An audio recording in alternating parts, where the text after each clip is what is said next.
Sôm cột chụp đẹp xúa bong ôn mặt đang sập đang ở chợ tì sờ lạnh rộp an chụp bạn sập hẹt ra thằng này miền chỉ rương muối chẳng dọn một chai chụp lệ từ can đang ở cái này mình tên tẹt tông từ năng nè nâu Phnom Penh chẳng hạn nè rương nè nâu Phnom Penh rương nè nâu khai ហើយខ្ញុំជឿជាក់ថាបងប្អូនមិត្តអ្នកស្ដាប់មួយចំនួនគឺជាអ្នកដែលគាត់មកពីខេត្តមកនៅភ្នំពេញហើយខ្លះក៏ខ្ញុំជឿជាក់ថាជាអ្នកដែលមានស្រុកកំណើតនៅភ្នំពេញស្រាប់ខ្ញុំលើកឡើងចំណុចមួយគឺតាក់ទងទៅនឹងទំនាក់ទំនងឬក៏ភាពរស់រាយរបស់អ្នកភ្នំពេញនិងអ្នកខេត្តដោយសារតែខ្ញុំជាអ្នកខេត្តអញ្ចឹងខ្ញុំដឹងច្បាស់ថាអ្នកខេត្តជាទូទៅគឺមានទម្លាប់មួយគឺការប្រាស្រ័យតាក់ទងទំនាក់ទំនងទៅវិញទៅមកនៅក្នុងគេហៅថាការរស់នៅប្រចាំថ្ងៃគឺមានភាពរស់រវើកមានភាពរស់រាយរាក់ទាក់ជាជាងអ្នកនៅភ្នំពេញអ្នកនៅភ្នំពេញជាទូទៅគឺផ្ទះអ្នកណាផ្ទះអ្នកនឹងបាទប៉ុន្តែនិយាយកន្លែងនេះក៏មិនមែនមានន័យថាអ្នកភ្នំពេញនឹងមានចំណុចដែលខ្សោយឬក៏ចំណុចនេះមិនល្អចំណុចនោះមិនល្អអីមិនទេតែគាត់ថាវាជាទម្រង់ឥរិយាបថនៃការរស់នៅមួយការដែលមិនសូវជានិយាយគ្នាអ្នកចិត្តខាងមិនសូវជាជជែកឬក៏អ្នកចិត្តខាងមិនសូវជាមានតំណែងល្អអីហ្នឹងមិនមែនមានតែនៅភ្នំពេញទេណាបច្ចុប្បន្នគឺទៅតាមបណ្ដាខេត្តក៏មានដែរប៉ុន្តែគ្រាន់តែមានជាការជាកន្លែងទីប្រជុំជនឬក៏មនុស្សចំណូលថ្មីអញ្ចឹងណាពួកគាត់ច្រើនតែមិនបានស្គាល់គ្នាទេដូចគ្នាអញ្ចឹងដែរបើគ្រាន់ថានៅភ្នំពេញដោយសារតែភ្នំពេញវាជាទីក្រុងដែលធំមួយអញ្ចឹងហើយទៅចំណុចទាំងអស់ហ្នឹងវាកើតឡើងធំជាងច្រើនជាងអញ្ចឹងទៅខ្ញុំលើកយកនៅរឿងនេះមកជជែកជាមួយនឹងអ្នកទាំងអស់គ្នាដោយសារតែខ្ញុំនឹកមួយបាទដោយសារខ្ញុំនៅភ្នំពេញនេះចូលមកដល់ថ្ងៃនេះចូលជា5-6 ឆ្នាំដែរហើយអញ្ចឹងណាហើយខ្ញុំសង្កេតឃើញថាបច្ចុប្បន្នគឺខ្ញុំប្រែត្រឡប់នៃការរស់នៅនឹងដូចគ្នាគឺខ្ញុំបត់បែនទៅតាមអ្នកភ្នំពេញដែរគឺมัน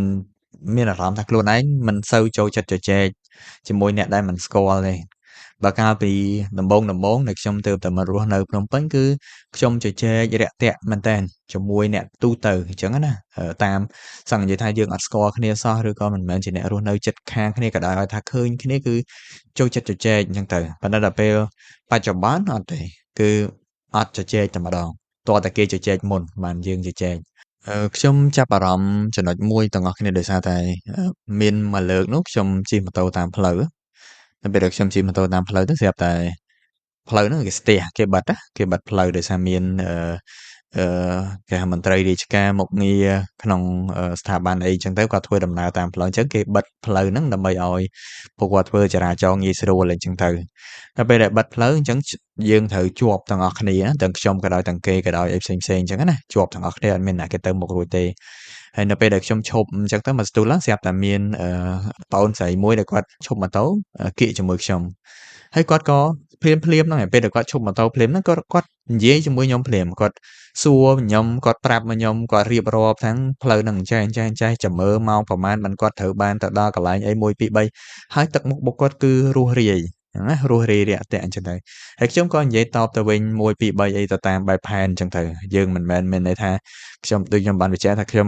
មិនចូលចិត្តនិយាយបច្ចុប្បន្នប៉ុន្តែមិនមែនមានន័យថាខ្ញុំមិននិយាយទេឲ្យតែថាគេនិយាយរកខ្ញុំគឺខ្ញុំនិយាយធម្មតាហើយពេលដែលខ្ញុំនិយាយបដាហ្នឹងក្នុងអារម្មណ៍របស់ខ្ញុំគិតមួយអារម្មណ៍ទី1ខ្ញុំគិតថាអូននេះប្រហែលជាគាត់ទៅតែឡើងមកនៅភ្នំពេញអញ្ចឹងណាគាត់នៅអត់ទាន់ស៊ាំជាមួយនឹងទម្រង់បែបអ្នកភ្នំពេញហើយគាត់អាចនឹងគេហៅថាគាត់គិតណាឬក៏យើងនិយាយថាយើងនិយាយខ្លីថាការរស់នៅរបស់គាត់បច្ចុប្បន្នមិនទាន់គេហៅប្រែក្លាយទៅជាអ្នកនៅភ្នំពេញដោយសារតាមមើលគាត់សាសាឡាណាគាត់រៀនឡើងមករៀននៅភ្នំពេញអីចឹងទៅប៉ុន្តែខ្ញុំសប្បាយចិត្តខ្ញុំមែនតើខ្ញុំនៅតែចូលចិត្តឥរិយាបថរបស់អ្នកខេត្តណាដោយសារអ្នកខេត្តគាត់មានឥរិយាបថមួយគឺរស់រាយរាក់ទាក់ជជែកគ្នាអីចឹងទៅដល់ពេលអ្នកភ្នំពេញគឺផ្សេងខ្ញុំនិយាយនេះពួកយើងខ្លះគាត់អាចនឹងមិនសូវជាយល់អ្នកខ្លះក៏គាត់អាចនឹងយល់ហើយដោយសារគាត់ធ្លាប់ឆ្លងកាត់ការរស់នៅភ្នំពេញអីចឹងទៅគឺទំនាក់ទំនងរវាងអ្នកជិតខាងអីនេះគឺពិបាកមែនតើខ្ញុំបញ្ជាក់ប្រាប់គ្នាយើងថាខ្ញុំមករស់នៅទីនេះ5 ឆ្នាំហើយ6 ឆ្នាំហើយប៉ុន្តែខ្ញុំអត់ស្គាល់ឈ្មោះអ្នកជិតខាងខ្ញុំទេខ្ញុំស្គាល់បើសិនជាខ្ញុំស្គាល់ក៏ខ្ញុំស្គាល់ក្នុងទម្រង់មួយគឺឮពីគេមកវិញ យើងឮពួកគាត់ជជែកគ្នាហៅឈ្មោះគ្នាអញ្ចឹងយើងសម្គាល់ដឹងថាអូគាត់នេះឈ្មោះនេះគាត់ដូចឈ្មោះនោះអញ្ចឹងទៅប៉ុន្តែបើថាឲ្យខ្ញុំនឹងទៅជជែកសួរនាំឈ្មោះគាត់ឬក៏គាត់មកជជែកសួរនាំឈ្មោះខ្ញុំគឺអត់មានទេពួកយើងមានអារម្មណ៍ថាអ្នកចិត្តខាងមិនប៉ុន្តែរៀងឆ្ងាយពីគ្នាអញ្ចឹងណាចិត្តនេះគឺចិត្តតែផ្ទះទេជាប់តែផ្ទះទេប៉ុន្តែ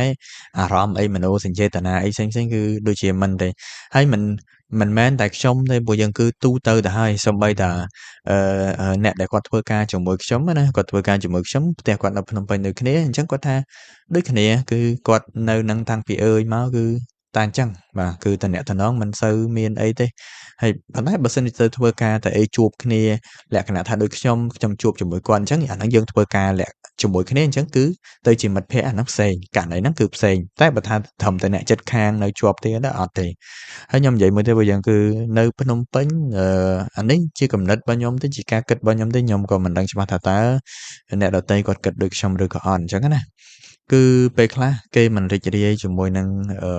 អ្វីដែលយើងឲ្យទៅគេទេឧទាហរណ៍តិចលោកពួកយើងមានផ្លែឈើឬក៏ពួកយើងមានរបស់នំនែកទឹកក្រូចទឹកអីពួកយើងហុចអីណាតាមអ្នកចិត្តខាងបើសិនជាអ្នកចិត្តខាងហ្នឹងជាមួយនឹងយើងមិនសូវស្និទ្ធស្នាលឬក៏មិនជារាក់ទាក់អីពេលខ្លះគេអាចនឹងគិតផ្លូវផ្សេងទៅទៀតបាទអ្នកខ្លះក៏គាត់យល់ថាខ្ញុំចង់និយាយពីអីគេគិតទៅលើផ្លូវងងឹតផ្លូវអីអញ្ចឹងទៅណាបាទអាហ្នឹងយើងនិយាយវាលក្ខណៈមួយបែបទៀតអញ្ចឹងទៅហើយយូរទៅខ្ញុំគិតថាទម្លាប់បែបហ្នឹងវាធ្វើឲ្យគេហៅទំនាក់ទំនងរវាងមនុស្សនិងមនុស្សវាចាប់ផ្ដើមឃ្លាតឆ្ងាយហើយពេលដែលខ្ញុំទៅផ្សារពួកយើងពេលដែលខ្ញុំទៅផ្សារមែនតែនតំណែងល្អឬក៏ការជជែកគ្នាវាទៅជាអ្នកដទៃផ្សេងដែលយើងមិនមានផ្ទះចិត្តគ្នាវាទៅជាមានតំណែងល្អជាងវិញខ្ញុំឧទាហរណ៍ថាយើងឈប់ម៉ូតូនៅផ្សារទិញអីវ៉ាន់អីចឹងទៅអ្នកដែលសួរនាំយើងជាទូទៅអ្នកម៉ូតូឌុបបាទអ្នកPass App ឬក៏អ្នកដែលគាត់រែកចម្រែកលក់នំលក់អីតាមផ្លូវហ្នឹងគឺគាត់សួរយើងជជែកជាមួយយើងលក្ខណៈដូចរៀងស្និទ្ធស្នាលជាងអ្នកចិត្តខាងដែលចេញចូលមិនសូវជជែកគ្នាឬក៏មិនសូវមានទំនាក់ទំនងល្អជាមួយគ្នាចឹងទៅអ្នកចិត្តខាងមែនតើពេលខ្លះទាល់តែមានបញ្ហាពួកយើងទាល់តែមានបញ្ហាបានគេជជែកជាមួយយើងខ្ញុំឧទាហរណ៍ថាបញ្ហាស្ទះទឹកស្ទះលូស្ទះអីអញ្ចឹងទៅអាហ្នឹងបានគេមកគោះទ្វារសួរនាំយើងឬក៏បញ្ហាលិចទឹកលិចអីជ្រាបទឹកជ្រាបអីអញ្ចឹងអាហ្នឹងមិនគេសួរនាំយើងប៉ុន្តែបើសិនជាទូទៅធម្មតាទេអត់ទេអញ្ចឹងណាចឹងកន្លែងនេះជាចំណុចមួយដែលខ្ញុំមានអារម្មណ៍មួយបែបថាវាជារឿងដែលមិនសូវជាល្អមែនប៉ុន្តែនៅពេលដែលសម្រាប់ខ្ញុំដំបូងខ្ញុំអត់ចេះដែរខ្ញុំមានអារម្មណ៍ថាដូចមិនតំណងដែរប៉ុន្តែដល់ពេលខ្ញុំនៅក្នុងបរិបទហ្នឹងយូរទៅខ្ញុំខ្លួនឯងទៅជាអញ្ចឹងដែរហើយនៅពេលដែលខ្ញុំឃើញបងប្អូនដែលគាត់មកពីខេត្តគាត់មានតម្រង់បែបអ្នកខេត្តខ្ញុំដំបូងខ្ញុំបញ្ជាក់ប្រាប់គ្នាថាខ្ញុំមានអារម្មណ៍រៀងសើចហ្នឹងមិនមែនមានន័យថាខ្ញុំអស់សំណើចឬក៏ខ្ញុំសើចចំអកអីប៉ុន្តែខ្ញុំមានអារម្មណ៍នឹកមកកាន់ខ្លួនឯងហ្នឹងខ្ញុំពីមុនគឺដូចអូនហ្នឹងអញ្ចឹងប៉ុន្តែដល់ពេលខ្ញុំនៅយូរទៅវាទៅជាខ្ញុំនេះប្រែក្លាយទៅជាឥរិយាបថរបស់អ្នកភ្នំពេញដែរអញ្ចឹងណាអញ្ចឹងកន្លែងនេះគឺសុទ្ធតែជារឿងដែលយើងគួរពិចារណាហើយបើសិនជាពួកយើងគិតទៅស្ដាប់ទៅយល់យ៉ាងណាអាហ្នឹងក៏ពួកយើងអាចបញ្ចេញមតិយោបល់អីបន្តិចតួចទៅតាមជាក់ស្ដែងដែរពួកយើងយល់ឃើញអញ្ចឹងណាសម្រាប់ខ្ញុំយល់ថាបរិបទអ្នកខេត្តគឺល្អប្រសើរបាទល្អប្រសើរប៉ុន្តែគ្រាន់ថាដល់ពេលល្អប្រសើរហ្នឹងក្រោមហេតុផលថាមនុស្សតិចអាហ្នឹងចំណុចមួយទៀតល្អប្រសើរដោយសារតែគេហៅថាវប្បធម៌នៃការរស់នៅណាហើយមែនតើខ្ញុំក៏បានបញ្ជាក់ប្រាប់គ្នាយ៉ាងដែរថានៅខេត្តបច្ចុប្បន្នក៏មានការប្រែប្រួលដែរឧទាហរណ៍ពីមុនគេមិនដែលធ្វើកម្រមានគេធ្វើលបងព័ទ្ធផ្ទះមួយមានតែភូមិមួយធ្វើតែផ្ទះទេប៉ុន្តែលបងគេអត់ធ្វើទេអញ្ចឹងមនុស្សចេញចូលកាត់តាមក្រោមផ្ទះក្រោយផ្ទះមុខផ្ទះហ្នឹងគឺសេរីប៉ុន្តែដល់ពេលបច្ចុប្បន្នអត់ទេណាផ្ទះអ្នកណាដូចគ្នាគេធ្វើលបងព័ទ្ធចិត្តអញ្ចឹងយើងមិនអាចចេញចូលដោយការពីអតីតកាលអញ្ចឹងណាអញ្ចឹងអាហ្នឹងគឺជាបរិបទនៃការប្រែប្រួលវាជារឿងទូទៅរបស់ធម្មជាតិរបស់សង្គមអញ្ចឹងណាអញ្ចឹងមានតែប៉ុណ្្នឹងទេពួកយើងគ្រាន់តែចែកលេងមិនជាផ្ដោតសំខាន់ទៅលើរឿងអីឲ្យច្បាស់ទេបើគ្រាន់ថាជាអារម្មណ៍ឯកន្លែងនេះណាអញ្ចឹងខ្ញុំបញ្ចប់វីដេអូនៅប៉ុណ្្នឹងយើងជជែកគ្នាលេងបន្តនៅវីដេអូក្រោយទៀតណាអរគុណ